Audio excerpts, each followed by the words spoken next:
What is going on, guys? Jack here, and welcome to episode 153 of The Rise to Glory, and today it's the start of our new thing, The Rise of a Nation. We are now the Gibraltar manager. If you didn't see last episode, you can get all the details on how we got the national team job in that episode at the start of it. Just to explain the rationale, I guess, behind naming this episode The Rise of a Nation, but keeping the numbers of the Rise to Glory episodes, I don't really see this national team job as a separate series in any way to the Gibraltar Apex save. You know, they are two things which go hand in hand. But at the same time, I do want to make it easy for you guys to know when you're trying to catch up on videos, when you're kind of finding videos in your sub boxes, which are national team episodes and which are club episodes. So the club episodes will continue to be called The Rise to Glory. The national team episodes in the title of them will be called The Rise of a Nation, but they will of course have the numbering system of The Rise to Glory, just so that kind of makes sense. I feel like if you watch the Apex save, you're going to be interested in the national team stuff and vice versa, so that's kind of the thinking behind it. So anyway, today, as I mentioned, we've got a qualifying game. It's the semi-final for Euro 2036. Now, just to explain this, I talked about it last episode, but Euro 2036, the qualifying for it was played earlier on last year, and you can see that the top two teams from every qualifying group go through. Now, if you've been following the Euros in real life at the moment for Euro 2016 in France, you'll know that the third place teams went into a big playoff to decide who gets to, also play in the kind of competition. You know, they had a big playoff. They were kind of awarding extra spots to teams. Now, from Euro 2020 onwards, things are slightly different because there is a new friendly league kind of coming into play. And if we look at the friendly league, which I now can't unfortunately, but I showed it off last episode, but basically there are 4 tiers of 4 leagues which are all at the same level, and the top team from the 16 different leagues go into a big playoff for those what were previously third place, best place spots.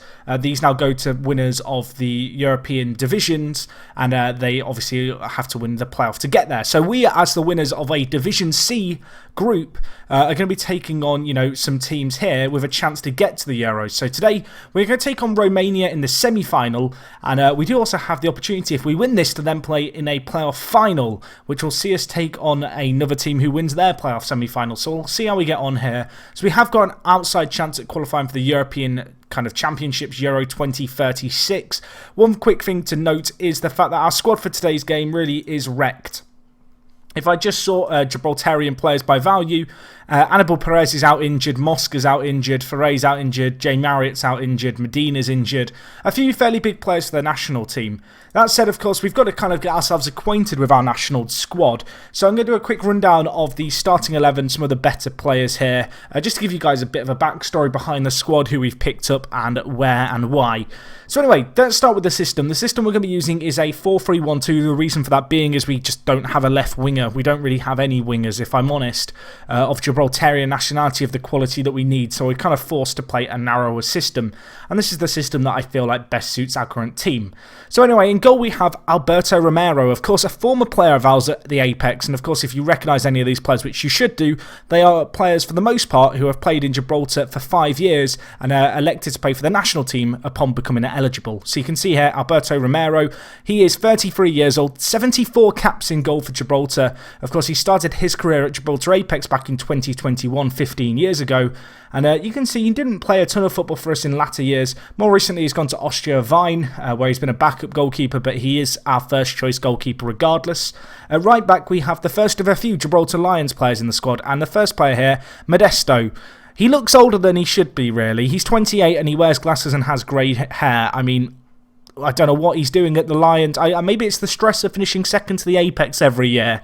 But either way, 28 years old, a very good player, experienced international, former Spanish player, but he's been playing for Gibraltar Lions for a number of years now as a fullback, and he's done a very good job for them over the years. So a good player for us to have.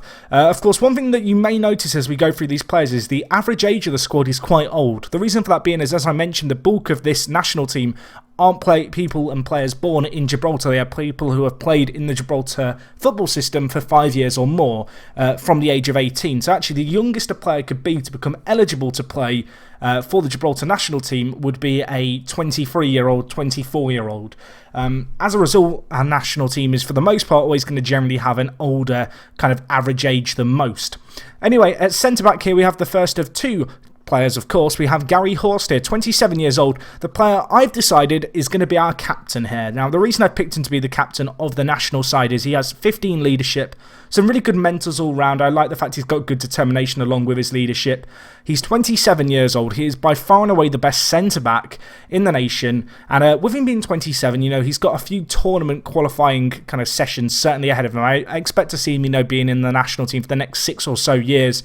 And relative to a lot of the other players, he is a little bit younger, but at the same time, 31 caps, lots of experience. Of course, a player we actually signed originally ourselves from Philadelphia Union's Academy. I sold him for £1 million to Gibraltar Lions, thinking he probably wasn't going to be that great, and £1 million was a good deal for us. I've got to be honest, I was wrong. This guy is a very good centre-back and a great player for us to have, and perhaps it's an indication of how highly I rate him, the fact I've made him captain.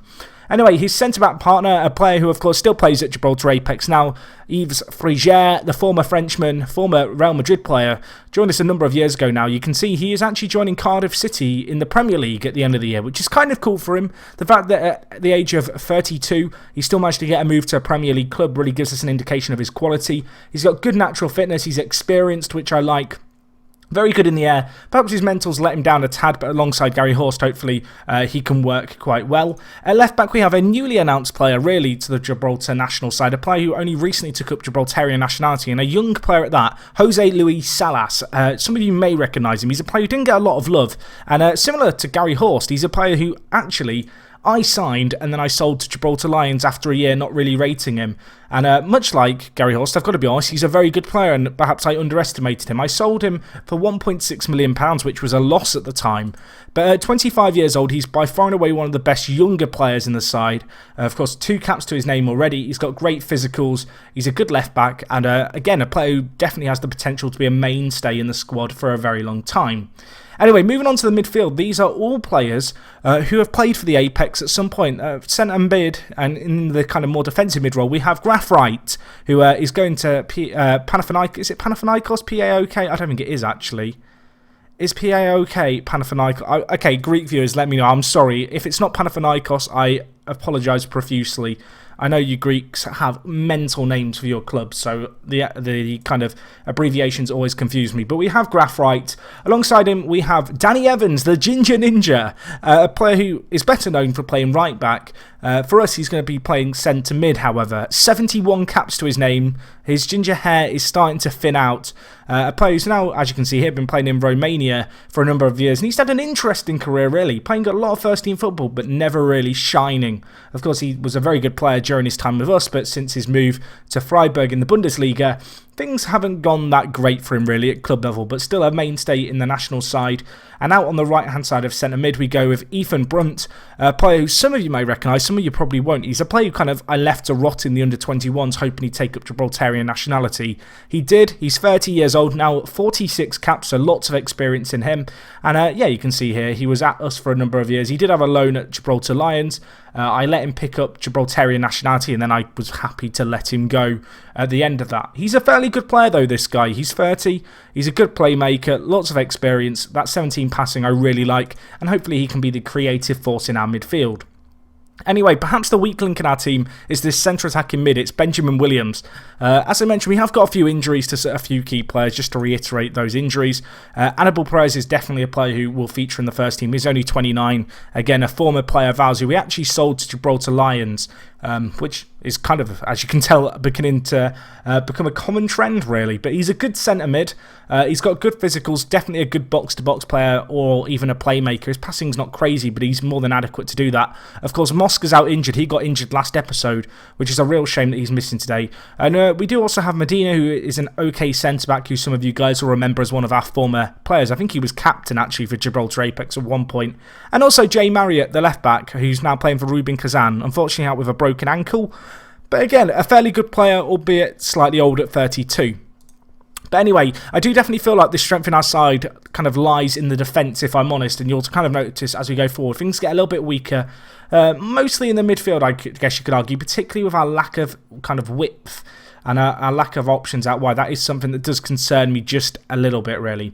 Anyway, so I've talked about Williams. Let's talk about the two strikers. The first one we have here, Bay. I used to call him Bay.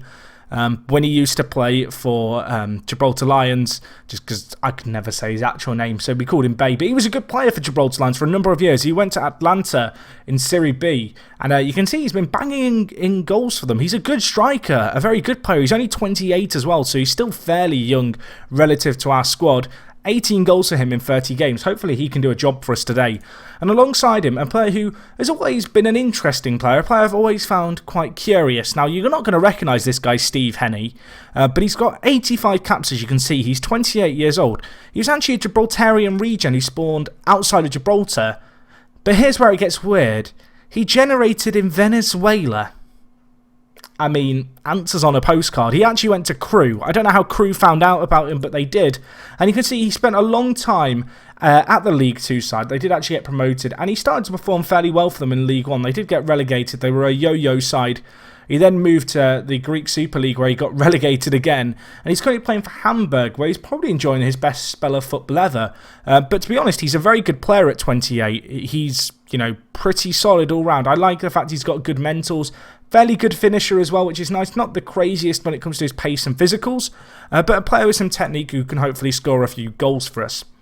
So anyway, that's the bulk of our main team. Just looking at the subs and a few of the key players to keep an eye out on. We have Daniel Mitchell here, a player who may well become our first choice goalkeeper. I have got Salcedo, our backup goalkeeper at Gibraltar Apex, who becomes eligible to play for Gibraltar at the end of this season. So he's probably our long-term solution to Romero. But Daniel Mitchell, you may recognise as a player I actually sold for £1 million in College Europa a few years ago. You can see he actually now plies his trade at Manchester 62, and they signed him for £150,000. So we actually did a good job to get that £1 million for him in the sale.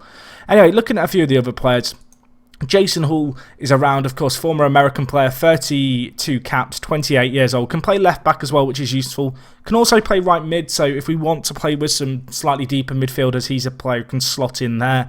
We do have a little bit of a lack of a left midfielder, although we do have Dmitry Rybakov, who is a player who I believe genned at us with a primary nationality, I want to say of Russian, but he also had Gibraltarian nationality as well. Yeah, he did. You can see here. I never really talked about him because despite the fact it was kind of unusual for a regen to develop at Gibraltar Apex, who wasn't kind of primarily Gibraltarian, he was primarily Russian. I didn't think he'd ever play for us, but it turns out he does actually have some relevance, and he is actually not too bad of a player, really, and he is our only option out wide on the left-hand side, rather concerningly. Anyway, a few other players. Pellicer, I believe he played... Did he play for us? He didn't. He played for Gibraltar Lions. I don't think his name rung a bell. He's currently playing, as you can see, in Russia, but he did spend 6 years at Gibraltar Lions, so that's why he's eligible to play. He looks like a little okay centre mid, perhaps a good creative option to bring on if we need. He has that playmaking potential. Elsewhere, Bulat is a player who should be familiar to a few people. We sold him this year to Manchester 62. He was a player who was in our academy and kind of out under 21s at Gibraltar Apex for a number of years. He's a pretty good centre-back. He might be the long-term option to replace Yves Frigère. Although we do also have Castano, who I'll just show real quick, who is eligible to play, I believe, very soon if we want to play him, which is this guy, Camilo Castano. Colombian player. Hopefully he'll be interested in playing for Gibraltar. You can see his contract runs out at the end of next year, and if we just look at his eligibility, he becomes eligible to play for Gibraltar in 90 days. He's one of a few players. I mentioned Castano just to show a few of us while we're already on our squad page. Salcedo is another player who is eligible to play soon. He'll be a good goalkeeper for us if he wants to play for Gibraltar. He's not played for Mexico yet. I'm hoping that's going to kind of continue to be the case. You can see he takes up eligibility if he wants to in 121 days. And another player just to be aware of that is very close, and to be honest, these three are the only three players which are close at all, really, to picking up nationality, is Graf Right, the left back version, Graf Left. Of course, we have Graf Right in our team. Graf Left, he's going to be a useful player. We do already have a very good, solid left back. You can see he is eligible for the national team in 123 days. I'm actually trying to train him to play centre mid, purely off the basis that I'm hoping that if he can learn to play centre mid, he might be quite useful for us to have there, and it's kind of a benefit I have in terms of being his club manager, at least at the moment. So hopefully, get him playing in a position that's useful for the national team. Anyway, that's a general overview of the national team in a nutshell. As I said, the real issue is our strength out wide. It's not something that can easily be overcome. As the Gibraltarian League kind of develops, we should hopefully see more players take up Gibraltarian nationality. It's worth kind of stressing, I guess, if we just take a look at the kind of Gibraltar Football League as a whole, and I go on some of the lesser nations like, say, Lynx. They've spent some money to bring in some Spanish players like this guy, Diaz and Miguel. And these are the kind of players who the kind of developing Gibraltarian teams are bringing into the nation, who are probably never going to play for the nations they're originally from, like Spain. For example, this guy, he must be pretty close to taking up nationality for Gibraltar if he wants. You can see 104 days. We're going to have a big influx of these kind of players over the next few years. You know, these players who come in from abroad, be it Spain, be it England, be it, you know, elsewhere, and just, you know, hang around in Gibraltar for a few years. And these are the kind of players that we can be excited about, hopefully taking up Gibraltar nationality or Gibraltarian nationality in the future, for us to, of course, have in our national side. And whilst, of course, they are kind of the leftovers from slightly bigger nations, it's still going to be beneficial to us to kind of get these kind of players in. You can see other players like this guy, Tommy Anderson, who is Scottish, who looks like he could be a good centre-back.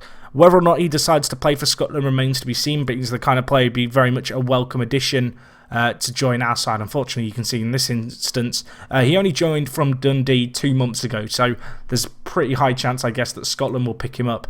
Quite curiously, actually, you can see here there's other players like this guy, Paul Nicholson, but in general, there's some good players here who will hopefully, you know, take up Gibraltarian nationality, be it in a few years, be it in a few months in other cases, and really help us get some strength in depth, because that's something we lack in the national team at the moment. It's very much made up of players who Gibraltar Lions and Gibraltar Apex have signed and brought in, and have kind of taken up the nationality and are, you know, representing the nation that way. And as more and more teams from Gibraltar kind of pick up those kind of players, hopefully we'll see our overall quality improve. Anyway, that's a general overview, I guess, of the national team. In terms of this episode, we're going to be taking on Romania in the semi-final. If we win it, we will have a game in the final, which will be against another winner, and that will determine if we get into the Euros or not. In terms of Romania's side, I have had a quick look at their team. They've got some good players. You can see they've got this guy, I'm not going to try and say his name, Nikoso Stanso, yeah, him, Niku. They also have Attila Boldor here, who looks like a fairly good experienced centre mid. It's going to be a tough ask today. You know, the missing kind of link, I guess, in Mosca, who really could make a difference for us, is a big issue that we have. And, well, you kind of look at this squad as a whole, you can see that they do have superior quality to us, Romania. And today's going to be a challenge, but it's a challenge that we're going to look forward to. I don't really have expectations to win this game nor get to the Euros this year. I've always said with this save that an aim would be to get Gibraltar to a World Cup. To do that, that would involve us winning, of course, a qualifying group. But Euro kind of competitions are going to be a little bit easier for us to qualify for due to the nature of the kind of playoff system if we don't finish top two. But we're at home for this game, so we're at the Space Park, I do believe. So I'm hoping we can get something. We'll be able to tell if it's the Space Park, I guess, by if the seats are blue in a replay. But we are in red today. This is kind of a proud moment for me. It's a nation that I've developed over the last 21 years. There's lots of players in the squad who I've had a big part in bringing to Gibraltar and who have gone on to represent the nation. And today we have a chance to kind of see some of them in action. Anyway, early chance here for Romania. We've seen the quality they have going forward. It's going to be tough, but Graf Wright picks up the ball there, goes to Romero. I feel like I've gone 10 years back in time seeing some of these players. Bay is on the attack. Fred through Henley. That's a chance for Henny. He should have scored it. He should have scored it. That was a real opportunity, and it's been squandered. And that is a shame, because chances for us are probably going to be few and far between in this match. And when they come, we need to take them. And unfortunately there, Steve Henny, just not up to standards, but we'll see what we can do. I mean, I don't know what that kick is by Romero. I really hope Salcedo takes up Gibraltarian nationality, because we do need a new goalkeeper. Anyway, we're on the attack by Henny. Can he score this time? Yes, he can. Stevie Henny with the goal. He came from Venezuela. He's going to come and get you. That doesn't work. We need a chant for him about Venezuela and something else. If you've got any ideas, down in the comments, give me a Steve Henny chat. Anyway, the Ginger Ninja involved. I never thought I'd see him again. And it's played to Henny, and well, it's a nice finish on his left peg. Cracking technique. We go ahead. And, well, having squandered that earlier chance, Henny makes amends. And things are going okay so far. Romania yet to have a shot on goal, although they are on top And then Bay gets injured. Bay, this wasn't in the script. We don't have another striker. Literally, there weren't any more strikers in Gibraltar to bring in. You think I'm joking? Literally wasn't. Great. Oh dear. This wasn't something that I planned for, if I'm honest. I think in terms of the team, I guess we go more defensive down the centre and just kind of see what we can do. Yeah, as I said, not something that I really accounted for was this. What do I want to do? I'm going to play Graphite as an anchorman. I'm going to have to bring in Ferre, I think. I didn't talk about Ferre. He's a player who actually generated at Gibraltar Apex. We sold him to Lincoln Red Imps this year for £1 million, which was a good fee. He's probably the most talented player born in Gibraltar at the moment. He's not a great centre mid, but he's not an awful one.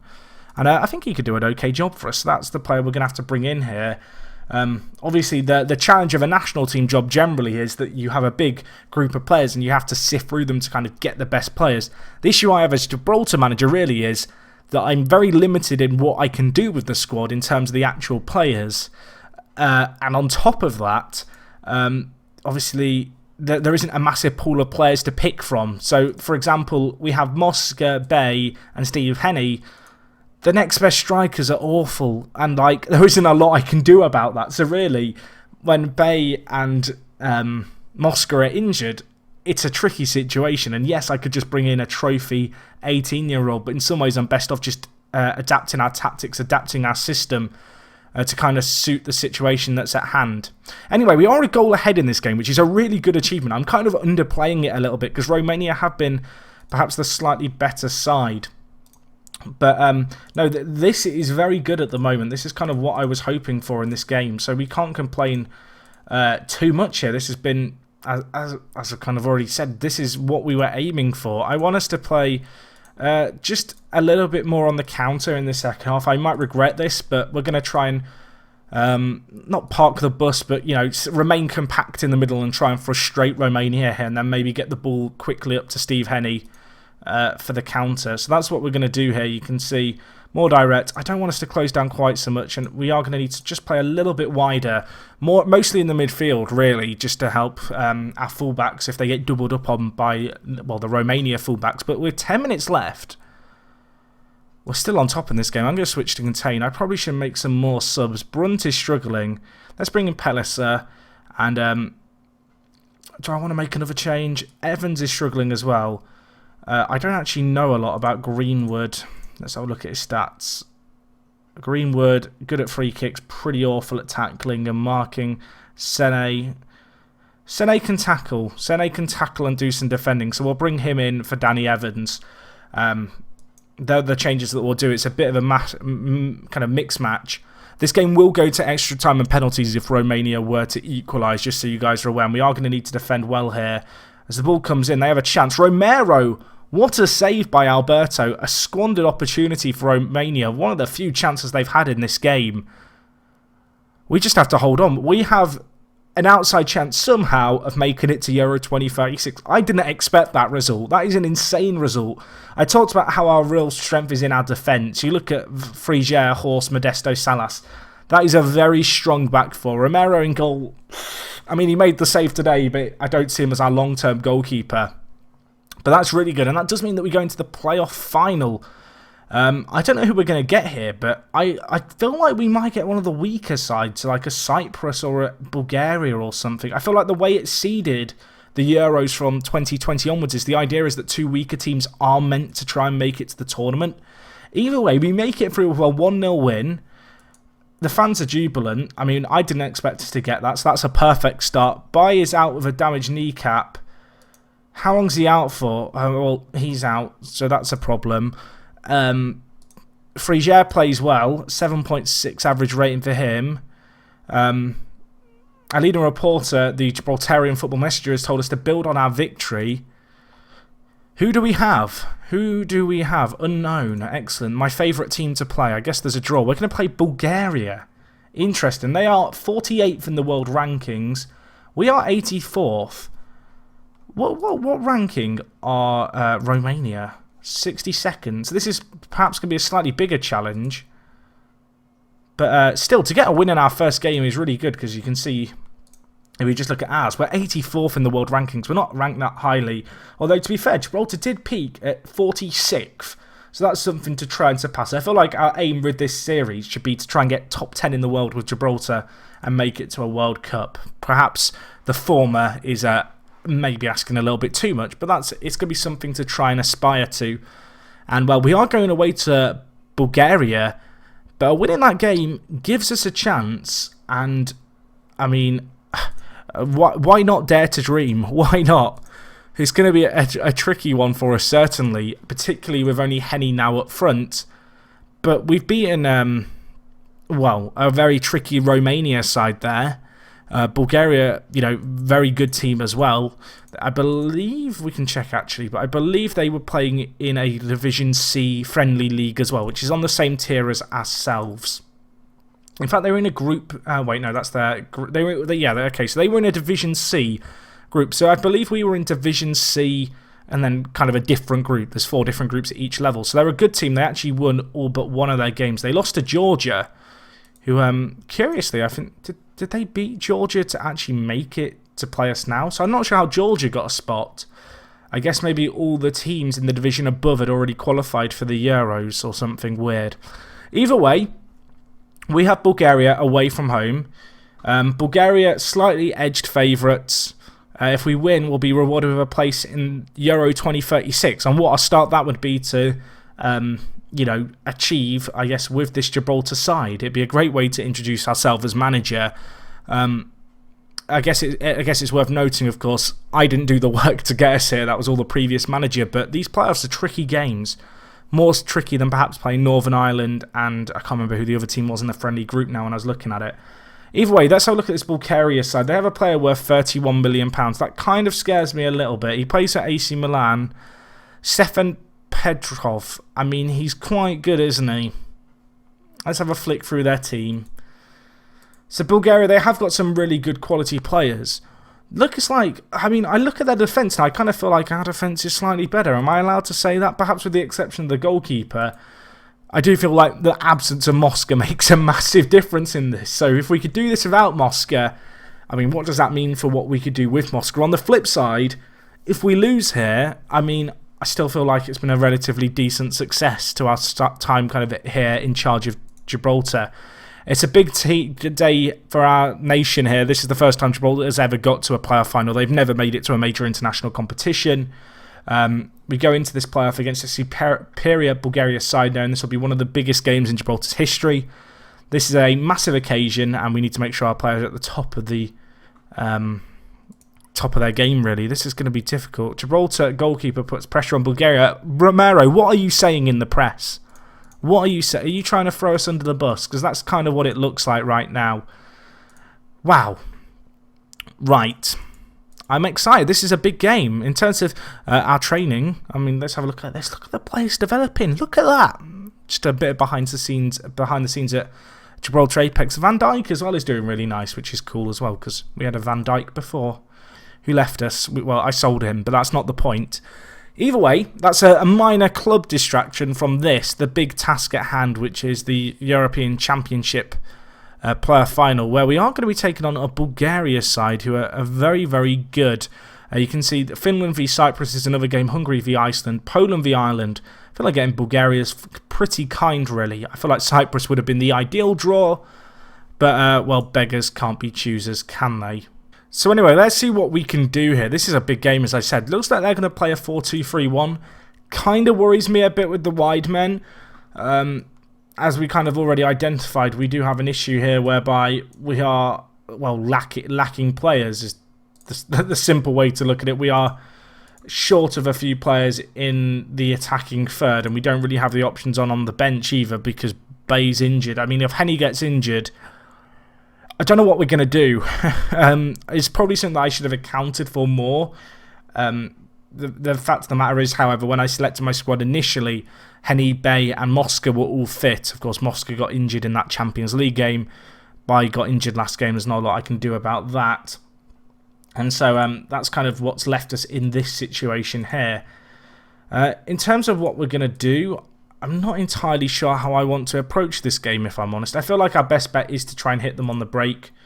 I feel like that's a bit of a no-brainer.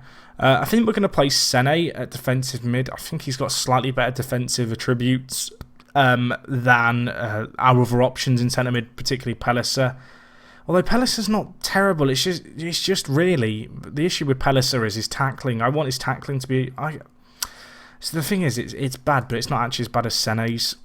I mean, Sene's probably got him in a few areas. Pellicer's the player to start. I don't even know why I'm having this debate. Let's bring Pellicer on. I guess the other option is to play 5 at the back and maybe play Modesto play higher up. He can. That's kind of tempting to play, like, really experiment and play something like this, which might seem a little bit mad, but I actually fancy Bulat as a third centre back. I think he can do a job for us there.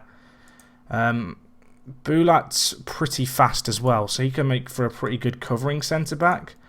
Friger's not slow either, so I think we'll play Horst as kind of maybe a stopper. The thing is, Horst isn't exactly slow, it's just his acceleration lets him down. How do I want to approach this? You know what, I might play... what do I want to do here? I'm going to play with limited defenders for a start. I think that's probably something worth doing here. We're going to be having our backs up against the ball in this game. Backs up against the wall in this game. For sure. So something that I've really got to strongly consider is how I approach this game. I feel like wing-back attack on Modesto and Salas might be the way to go. Although I could just play full-back attack, I just prefer as a role in Football Manager. I think it's better than wing-back.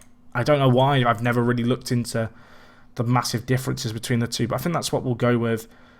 And then I'm probably going to play Graphite as a centre mid on defend, and something like this I think is going to be the way to go. We'll play Williams as almost a second striker in behind. I mean, as I said, we're lacking striker options, which is a problem in itself. So we've kind of just got to try and make something happen here and see what we can do. We might not get enough players into the box with this system. So I think we'll play Evans as a box-to-box player. Again, he doesn't have a lot of attacking prowess, does Danny Evans, but he has decent determination, he has decent work rate. His pace and acceleration and kind of his stamina as a whole aren't too bad either. So he's got the ability to get up and down the pitch. Yeah, we're gonna try this. We're gonna try something a little bit different and see if it works for us. I don't expect this to be an easy game by any means. We've seen the quality that this Bulgaria team are gonna have. Going to try a 5 at the back. We'll see if it works. It's not something I've experimented with much in FM this year. But as I kind of outlined earlier, with national team management, particularly with such a small pool of players to choose from, in a lot of cases, it's about me picking the best team that I can with kind of what I'm given. You know, I can't be too fussy, I guess, with the players that we've got. It's going to be a tricky game away from home. I expect Bulgaria really to go for this game. We have a really outside chance at Euro qualification, but we don't have a striker. We are limited elsewhere. I'd rather play to our strengths. If we can keep a clean sheet, if we can play well with 5 at the back, let's try and do that and then try and just get 1 goal if we can going forward. I feel like that is the riskier way perhaps to approach this game, but also the way to approach this game which perhaps best suits our players. We have got some players struggling a little bit with fitness, which is a bit of a concern, and Modesto on a yellow already concerns me. But we have got a few players who can play in that position. Looking at the overall stats in this game, not a lot of chances, which is good for us. That very much plays into what we're hoping for. We're apparently being outnumbered in midfield. I'm probably going to have to take Modesto off at half-time because that condition is not looking good, especially for a left kind of attacking fullback. We apparently need to improve our ability to create chances. I'm looking at these stats. Bulgaria have not done anything so far. We've had 3 half chances. We've had 1 shot on target. Bulgaria have had 1 shot full stop, which is good. And we have a set piece here. Whipped in. It's a penalty. Kostov makes a foul. I don't think I set penalty takers. Please tell me it's Henny. Okay, it is Henny. I didn't set penalty takers, I don't think. So it's a little bit of a mistake on my part. But fortunately, Henny's going to step up. Can he score? He can't. He misses it. That could change a game. That could change a game. Right there. I would do a touchtime team talk, but I just realised it's just before half time. But that is a massive problem. Modesto is struggling. I'm going to tell the players they've been unlucky so far. This is a really good performance at the moment. Like, I'm not expecting a lot from this game. You saw the Bulgaria squad. They've got some exceptional players.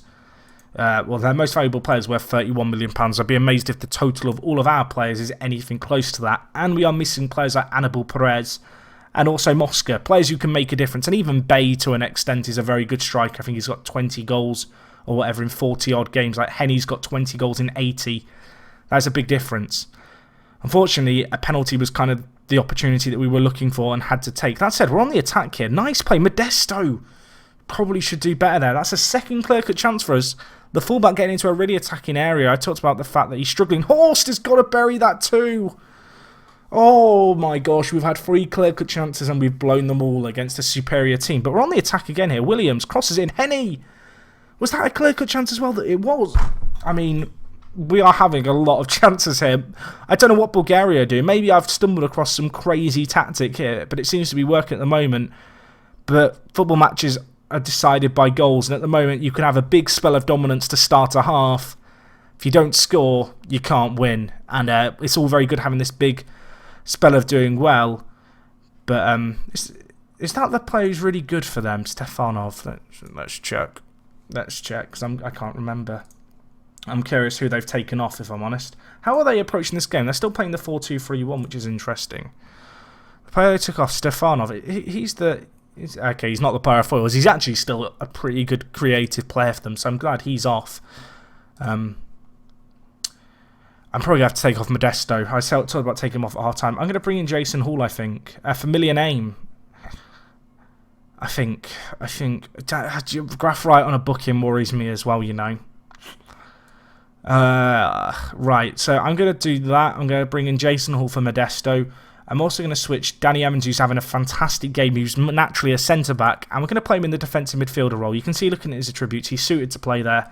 And at box-to-box, I'm going to bring in Ferre. I'm going to bring in the youngster. He came on in the last game. Let's give him a run out here and see what he can do for us.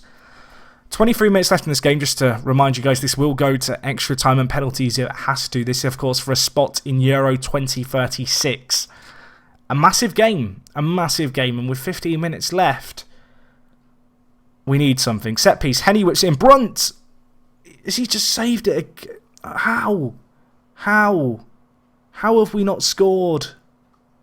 I mean, if this goes to extra time and we lose, I'm going to look at the fact Bulgaria had 1 shot all game on target and cry. We've dominated them. A team vastly superior to ourselves. We've defended so well. We've hit them on the break. It's going to extra time. I'm going to tell the players I'm happy with how things are going. I'm worried about the player fitness, if I'm honest. That could lose us the battle. But we'll see what happens here. I mean, we're on top in the game. I really can't deal with this going to penalties for a spot in Euro 2036.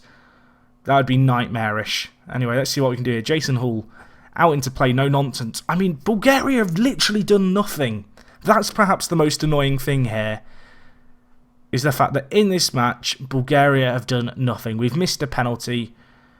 We've actually had more of the ball as well. We've created so many chances. We've just not had the quality to take one of them. And that's literally been the difference between us winning this game and it getting to where it is now. And that is a frustrating element, because I kind of feel like there's not a lot I could have done about that. The fact we missed a penalty is inexcusable in itself.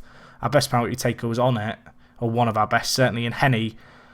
You just wonder if a player like Mosca or Bay would have done something different. But, I mean, this 5 at the back's working, and we are on the attack here. Brunt, Williams, Fred through Hall, get it in the centre. Henny, let's go! A minute into the the second half of extra time we've scored. I mean, Bulgaria haven't looked like doing anything all game. Do I just shut up shop now? Do I keep things as they are? Do we continue to play on the counter? I'm going to change. I'm going to change to go more defensive.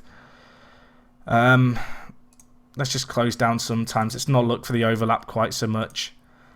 Let's just shut up shop. We are 9 minutes away from a spot at Euro 2036. That said, Bulgaria haven't done a lot all game, but it only takes 1 chance to score a goal. They have quality, and Histov hits the crossbar. Oh my god, I thought it was in. I'm stressed. Right, contain. 2 minutes. We're going to a Euros. Hall, shoot! Williams, score from there! It doesn't even matter. How have we done that? We have bossed Bulgaria in that game. It wasn't even close. Oh my god. I mean, I didn't think we were going to get to Euro 2036 via those playoffs, and we've ridden our luck, and we've gone through in extra time. I mean, every game was 1-0 here. There weren't many thrillers. Oh my god, we've done it.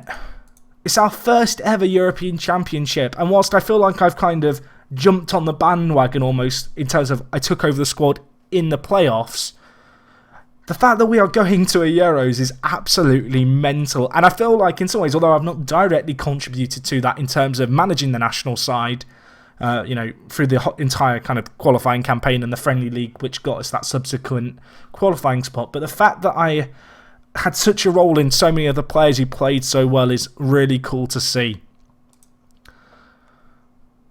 Okay, what are our expectations in the championship? Where is it being hosted? Germany. The holders are France. I mean, we've got a fun summer ahead. That's something to look forward to. Brunt was on form. Yes, he was. I mean, wow. A moment of history, I guess. I mean, I look forward to having Mosca and Bay back, hopefully in the summer. That's all that can really be said.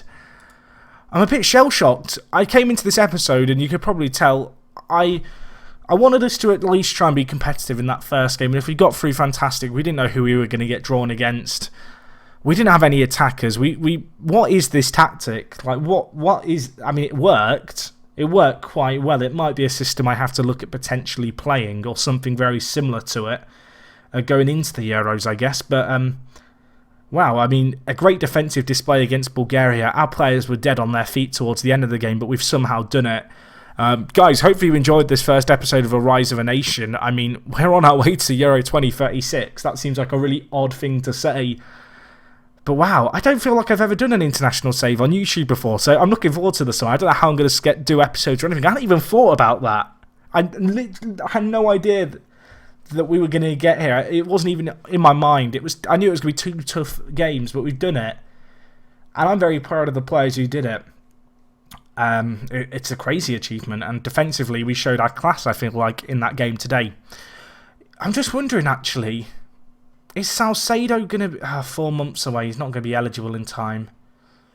I'm wondering if any of the players that that are in our squad are going to be eligible. I don't think they are, unfortunately, in time for the Euros. But regardless, what an achievement that is. Guys, we will be back, as I said, with an Apex episode next time. I'm trying to remember who we're playing now. It's in the Champions League quarterfinals. It's actually going to be against Benfica, who knocked us out 2 years ago, really prematurely in that competition. So that is something I'm desperate to avenge. So yeah, hopefully I'll see you guys for those games there. That'll be next time for episode 154. Let me know what you've made at the start of our international management kind of road here. I'm delighted. I didn't think we'd be able to do that. Let me know what you made of our squad, the performance. I mean, I feel like the matches, we deserve to win both of them, if I'm honest, which is kind of crazy to say. And yeah, other than that, thank you for watching if you've gotten to this point. This was a long introductory episode, 45 minutes. Thank you for sticking around, guys. It is me, Jack. I will see you guys next time. And yeah, other than that, I will talk to you guys in a bit. I'm out.